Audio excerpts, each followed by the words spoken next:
Welcome to NatRevMD, a podcast where we share tips on optimizing medical billing and improving practice efficiency so you can have the business of your dreams. I'm your host, Dr. Heather Signorelli, founder of NatRevMD. Let's get started.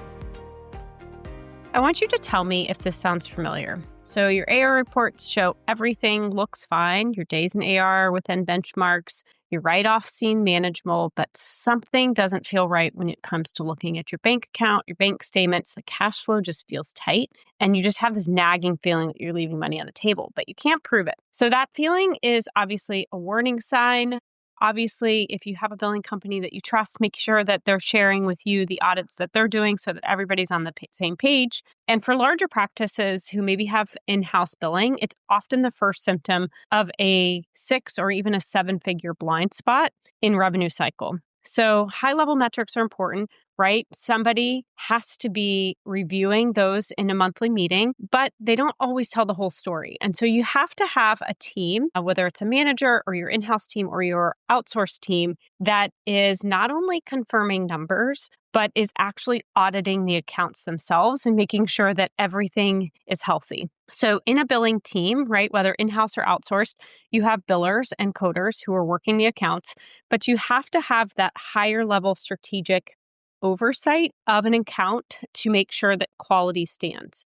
And so today I'm pulling back the curtain on the exact 4-week billing audit that we use to ensure our clients' claims are timely, accurate, and of course, aggressively worked. Now, this isn't a fire drill. It's basically a system that you can implement. It's not something that's the oh shit moment and I need to be doing this because I'm really worried about revenue. This is something that you should be doing, or somebody in your team or your outsourced billing team needs to be doing on a regular basis. And so if you don't have the team, the tools, or the expertise to implement this, stay with me. We'll talk about the way that we're implementing this in our own company. And of course, at the end of the episode, I'll share how you can get the help you need if you are worried that your team isn't doing this. So first section that we're going to go over is really this illusion that just healthy AR is all that matters. Right now, I do find AR, insurance AR, specifically patient AR, as well as a very important metric to find or to monitor. But the trap is that even high revenue practices need to be having some way to monitor what's going on underneath, right? So you can have AR over 90 days looking good. You can have denial rates looking acceptable, and leadership just assumes that billing department is running smoothly. But you really have to have, again, a process by which the claims are audited. So we spoke with a COO of a large ortho practice recently. The reports looked pristine, but when we dug deeper, we actually found that there were claims sitting in the clearinghouse worth 6 figures, rejections that were not being managed, and write-offs that were happening without approval, and claims that were going untouched for months. Now, why is this happening? It could be just because the team is overwhelmed, there's turnover, but at the end of the day, this was a 6-figure cash flow problem. And because write-offs were happening, they were having cash flow issues, but couldn't prove it in their AR metrics. So this is what I mean by you can have unhealthy accounts, but still really good metrics. So some reasons for that is you could have high dollar claims that are aging with no follow-up, posting errors that are really distorting your financial reports, or repetitive denials that your team is just writing off instead of fixing the root cause. And so the solution isn't just another, AR metric. It's really a structured rotating audit, which we've kind of devised into a simple 4-week cadence that we are putting into place, and it allows our team to dive deep on a regular cadence. Obviously, our managers have always audited the accounts in depth, but we didn't have like that great system down that said, okay, this week we're going to do this week we're going to do that. And so that is what our team has put into place, and we want to share with you. Now, of course, if you have a team of in-house billing and you don't have an expert manager over that who can really do this, that is sometimes where, having the right team or partner can help audit effectively. Again, that strategy when it comes to medical billing is really, really key because it allows that individual to look at metrics, but then look at the information underneath and decide if we need to change workflows, which is really, really key. All right, so let's talk about the first week. We'll kind of break this into 4 different weeks. So week 1 is all about velocity. So are we converting services into cash as quickly as humanly possible? And is every single claim getting the attention that it deserves? So first, right, claim submission, right? So you need to pull a report of all charges created and making sure that those are submitted to the payer within 48 hours. So 1 to 2 business days. So anything sitting in a holding queue for longer than that is a red flag. Now, that could be charges that haven't been signed out. So that's on, the physician side, getting those signed out and coded. That could be face sheets that are sitting in a pile, not getting to the billing team. That could be rejection notices that just aren't being worked or don't know how to be worked. It could be eligibility errors holding a claim to getting out. Many different reasons why that could be held up, but you'll want to make sure that that's done quickly and accurately. Next is going to be payment posting. Your ERAs are coming in. Those should be posted again within that 48 to 72 hours. Obviously, if there's paper EOBs, or if you're waiting for a check to clear or a bank deposit to clear, that can slow payment posting down. But the key here is that you're posting those as those deposits are made in, trying to keep the posting dates and the check dates as closely aligned. Obviously, a backlog here doesn't just delay cash, it completely blinds you to denials and underpayments. And so if your backlog is measured in weeks or months, you're flying blind. So really important here. The other thing that's important is that you have a mechanism to track when you've got an EOB, but you haven't seen a payment actually get deposited. That could be a missing check. That could be a check held somewhere. I think I told you guys a couple episodes ago about how we were going through this process with a new client and found many checks worth tens of thousands of dollars sitting at a post office. So these are all really, really important processes to have in place and can be hard to do if you don't have the right individuals who know the deep bellies of revenue cycle. Also, one of the most critical things is claim touches. So you'll want to run a report on all open claims that are, aged, 30 days and higher, 21 days to 60 days.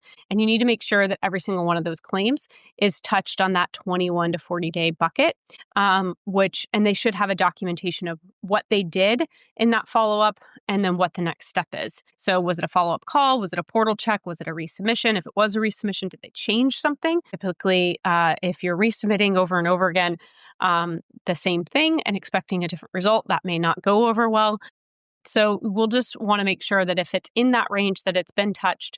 And if it is overdue, it needs immediate escalation. Of course, anything older than that 60 days that hasn't been touched is something that needs to get addressed immediately. So this is a process that we put into place. There are some EMRs that have a really great report for this, others that you struggle in trying to, find that, and then you're having to audit based on the AR.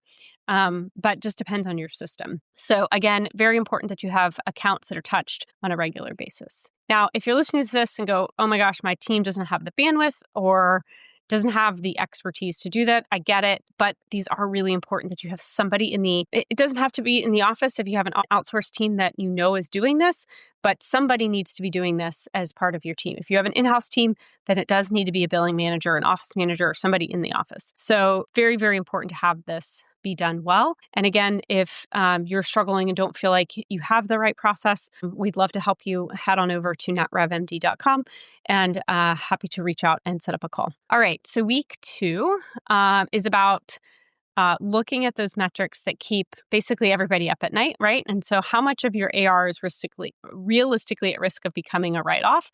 And so again, that's that AR over 90 or 120 days. And you look at both insurance and patient and really understanding what's holding these claims from getting paid. And obviously, you want to keep that insurance AR over 90 days less than 20%. If you're higher, you need to document basically why. And that can ebb and flow within a month. And so I like to obviously the team's monitoring this regularly. I personally look at it twice a month, mid-month and end of month. Mid-month, it oftentimes spikes a little bit and then comes back down at the end of month as those checks start coming in. So really, really important that you're looking at these metrics and looking at the over 120-day claims and understanding, or somebody is, right? This is part of the audit. Somebody is understanding why those are being held. And that can happen, recently, I think it was Blue Cross, maybe it was Blue Shield, that was having some issues with paying their claims. We know that it's an issue. We've talked to the payer, or they're getting resolved. We're expecting payment soon. And so you may see incremental blurps of AR that creeps up, but you know that, okay, it's $50,000 of claims that we know are sitting there, they're pending payment. Blue Shield had an issue. and then we'll expect that to get resolved here in the next few weeks. Those things ebb and flow, and that's just part of, that's part of billing. Or you could have a set of claims that were being reprocessed because the payer had an issue. So you just want to make sure that you've got those nuances documented at the claim level or in some sort of issue tracker. And another thing is making sure that if you do have systemic credentialing denials, that those are getting to the right team, right? If that's not part of the billing services, then those are getting to the individuals who are doing credentialing, because that can be another thing that can flag and increase AR. But again, this is not just about looking at that overall AR number, but also looking at the actual claims, every single account that are over that 120-day mark, especially those high dollar ones. Sometimes secondary payers, especially smaller secondary payers, can take a longer time to pay. And so that can be an issue with some of that AR. But again, those are the small dollars. If you look at your 120 claims, especially the larger ones, that's where you can focus on doing those audits. So again, pull those top 10 highest balance AR accounts over 120 days and know each of those, right? Who's the patient, who's the payer, what's the status, what's the next step, et cetera. And so that way you can make sure that those are getting paid. Obviously, when we asked about it, the team may say that, something is pending, but you've got to dig deeper, or somebody higher level, again, has to dig deeper. Again, this is that layer of a billing team, right? So you've got your billers who may be handling the claims, but then you've got that manager level individual who is doing these bigger audits. Again, if you're an in-house team, that's an office manager or a billing manager. If you have an outsourced team, you want to make sure that your account manager or billing manager is doing that over the billing team that's doing the day-to-day billing every day. Obviously, you're going to want to be very ruthless about identifying true write-off candidates and making sure that a manager or the practice is involved in every single one of those true non-contractual write-offs. We bring all of those to our practices because I don't believe that we should be writing off something unless it's been explicitly approved per a policy, or it's something that we're all talking about. But it is also important to understand that if you do have balances that are over that 120-day and they're uncollectible, right? There was a credentialing issue that, is needed, or you have an eligibility issue that's not going to get resolved, or a COB issue that you haven't been able to resolve. You do want to identify those and then write them off, because it will inflate your AR. It will give you like an inability to really read and understand your metrics. So really, really important that you are writing off what you have to write off, even as painful as it is, understanding that root cause, preventing that from happening in the future. But you do have to deal with write-offs. Write-offs are a part of this. I hate saying that. And we go above and beyond to make sure that write-offs don't have to happen in many cases, but sometimes you do need to understand why that happens and manage that. All right. So week 3 audit is about trusting the data and the financial strategy. So obviously, if you know that, payment posting is not happening correctly, then your statements aren't going to be accurate. There's going to be a number of different reports that fall after that then cause issue. And so you'll want to randomly submit a sample 15 to 20 claims that were recently submitted and that had ERAs or posting come through, and understand how those were posted, if it was done correctly. And you could even look from start to finish, right? When was it submitted? Are the CPT codes and ICD-10s and modifiers and patient demographics correct? Did the claim get a rejection? Why? Did it get denied? Why? Are there lessons that can be learned from that? And then were the payments posted timely and accurately? And did the amount and the adjustment and the denial all get posted correctly per the EOB? Did those checks get deposited? Was that recorded in your bank deposit list? All of these things are critical for claim accuracy and revenue accuracy and report accuracy. So if you don't have all of this organized and done well, you can have a situation where payments were posted incorrectly. Maybe you've got a negative balances that then make your AR look better than it is because you've got all of these insurance credits going on or patient credits going on. And so you think, oh, my patient AR is doing great. But in reality, you have all of these negative balances that are there. And so really, really important. The other thing is pulling an unapplied cash report. So any payment sitting in that account for more than 5 days is a problem, right? Why is it not posted? Was a check not cleared? Do you need to call the insurance, get another check released? All of those things become things that you need to manage. Another thing is patient credits and looking at those to make sure that you don't need to be refunding patients.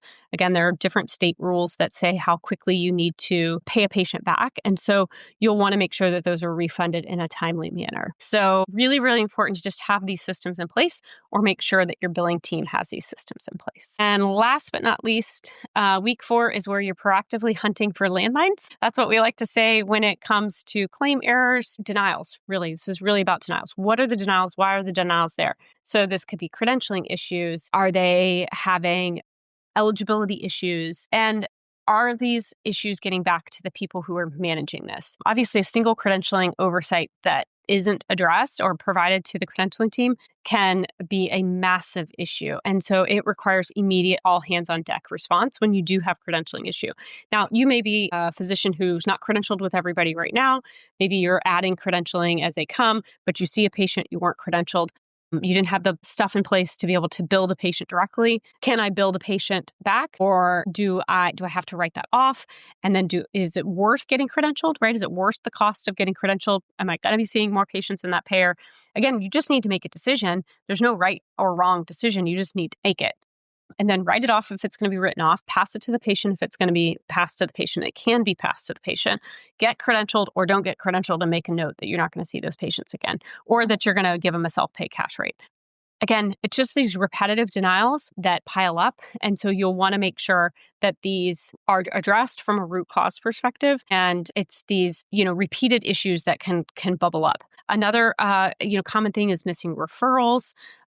Is there a front desk training problem? Is there a non-covered service that you've been continuing to give? And do you add that to a self-pay list, or do you make sure ABNs are signed? Again, all of these things are really important. Obviously, if you've seen or caught missing payments that aren't being received, then you're wanting to check, are EFTs set up? Are you getting paper checked? Are the paper check lost? Are you getting those little zealous cards or whatever they're called? Again, you just want to be able to understand, why is that payment taking longer and how do I address that moving forward? Now, you can't fix everything. There are secondary payers who are going to send those cash checks. They're going to secondary payers who are going to send those little cards, and that may take more time. As long as you know that that's the reason, then you put that aside. Obviously, you'll want to have that bank deposit process in place, and that's something that should be going on every single day. And our account managers are then looking at those bank deposits to look and see, was there something not posted? Was it addressed? Did it get circled back to? Did we find the check? Did we find the EOB? What is it that was slowing that down? Obviously, auditing your payer enrollments is important, right? And this kind of comes back to your bank deposits, right? So do you get ERAs? Can you get ERAs to get rid of those paper EOBs? Can you have an EFT set up instead? Obviously, waiting for paper checks is a pain in the rear end. Some make it necessary, others don't. But you'll want to make sure that you have a team member who knows how to do those enrollments and is actively going after those when possible. So all of this, week 1, 2, 3, 4, all kind of tie together. We personally use an Excel spreadsheet, and then we basically audit the claims. We do a pass fail, and then we do retraining if necessary, or corrective action if necessary. Again, billing is a very manual thing. It involves humans who have to know and be trained on practice-specific things and also billing-specific things. And this is hard. This is not easy to do. And so you want to make sure that you have the right team, that they're trained both to the practice side as well as just general RCM things. But then you have to have that strategic layer of individuals who are auditing the accounts. And we have a couple different layers that do that in a different ways, because it is really important that you're tracking, the claims accuracy, the rejections, the denials, the accounts receivable, the accounts were touched, the payment posting, patient statements. All of those things matter. Listening to phone calls that your customer service agents are listening or that are doing with the patients. So really, really important that you have a process around this. So of course, how do you do this in a large, busy practice without causing, full scale rebellion, I guess, from your billing team? So you'll want to assign a single owner, right? That should be your billing manager or a senior team lead, right? For us, it's our billing managers, and they are the audit owner. And they run this checklist they're every week. And then we have a billing lead who's also running a different level of audit as well. So we've kind of got 2 double checks, and you'll want to rotate those focuses weekly. Again, we use a spreadsheet. Happy to share that with you guys if interested. info@natrevmd.com. And of course, if you're overwhelmed and feel like your in-house team isn't doing this or doesn't have a great process around this, I'm happy to take a look and see if we can help. You can head on over to notrevmd.com.